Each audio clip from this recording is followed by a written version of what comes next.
Hello and welcome to another Cheeky Scientist Whiteboard Training Wednesday.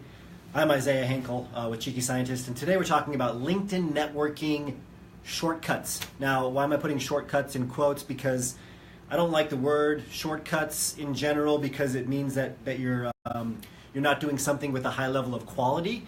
Here, in this case, you are doing things in the right way with a high level of quality, but there are things that you can do that's going to make your experience networking on LinkedIn a lot better.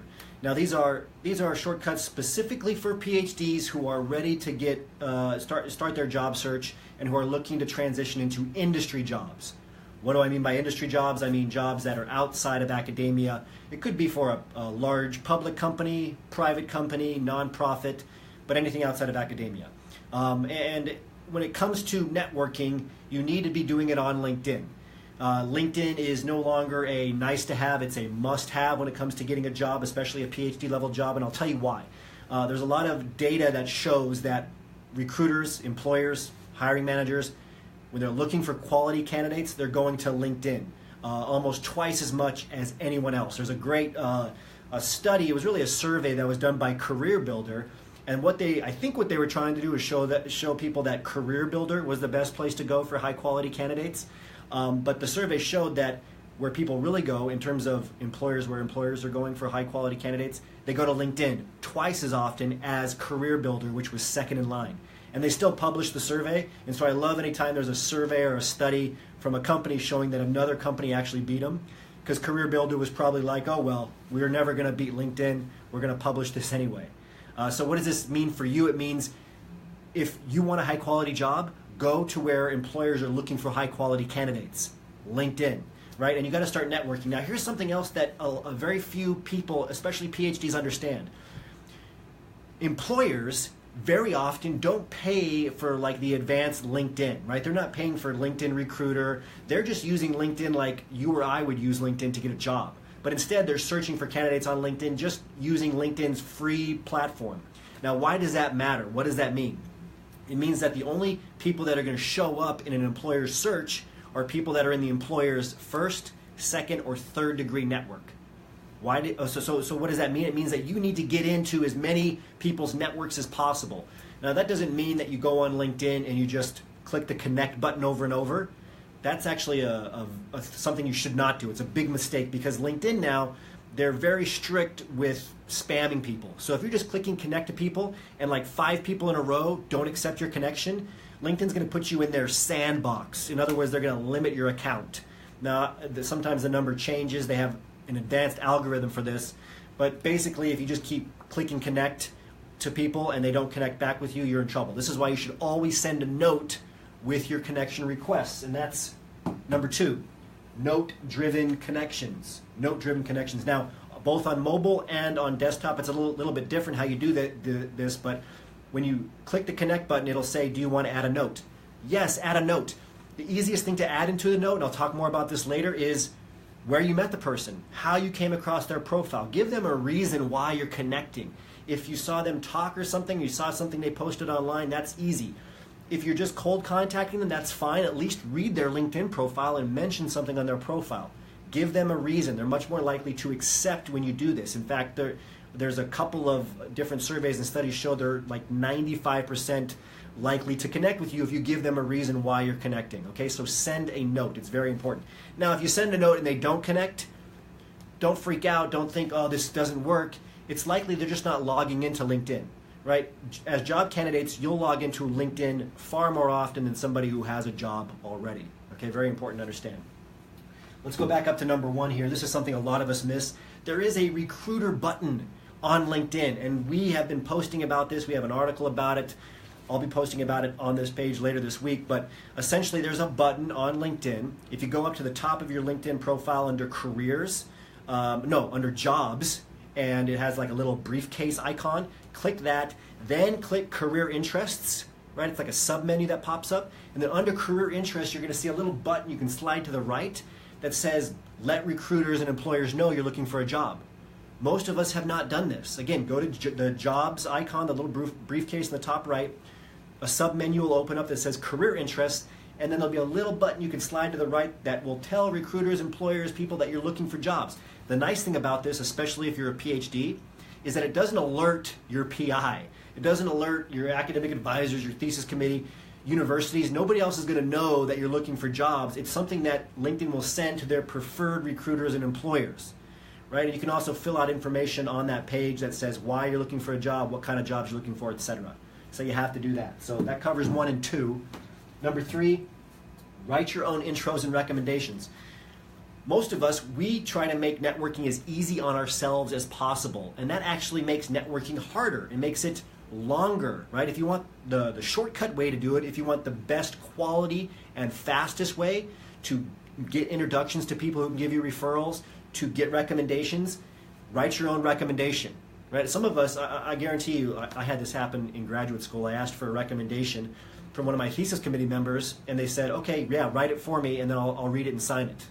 Right? This is not abnormal. Right? It might be a hit to your ego that they're not eager to write you a recommendation, but it's really just, it has to do with their bandwidth, how much time they have. So make it easy on the other person. If you want a recommendation from somebody, whether it's a friend or a colleague, whatever, because recommendations will help your LinkedIn profile show up in more search results for employers. If you want a recommendation, write your own recommendation about yourself, might seem weird, and then send it to somebody when you ask for the recommendation. And you can just say, you know, hey, I really appreciated catching up the other day. Congratulations on the new career. You know, I told you how I was searching for a job. I wrote a recommendation out for myself here, just a very basic template that you can edit. I'd love for you to recommend me on LinkedIn. Same for introductions. You want an introduction to somebody who's working at a company that you'd like to work for, and you're talking to somebody else in your network and asking for that introduction. Write out the introduction for them. Don't make them, you know, have to sit down, think of what to say. Write it for them. Write down what you have in common with the person that you want an introduction to. Okay, write it yourself, make it easy for them. It'll make networking a lot easier for you. Now, if you do get in a position where you're reaching out to somebody, like an employee who works at a company you want to work for, you want to follow some best practices. And this is the last thing I'm going to tell you about. If you want this networking script I'm about to go through, if you want it sent to you, just go to phdsgethired.com, phdsgethired.com, and put in your name and email address, and you're going to get a lot of information, a lot of materials from us on these best practices. Okay, so instead of just watching this video and doing nothing, go to phdsgethired.com, put in your name and email. We're going to send you all of our free materials, our weekly newsletter, and this networking script I'm about to go through. Now this script, it's very simple. I can't make it any simpler than this. Right? First, just say hello. Right? Just say hello to the person's first name. Now sometimes if they're like an MD, for example, some people get a little bit huffy about wanting to, you know, be called doctor. It's okay, you know, be more formal than less formal. But sometimes you can actually start the conversation better, especially on LinkedIn's new format where it's almost like instant messaging. It's not like sending an email. It's okay to just call them by their first name, especially if you have a PhD already.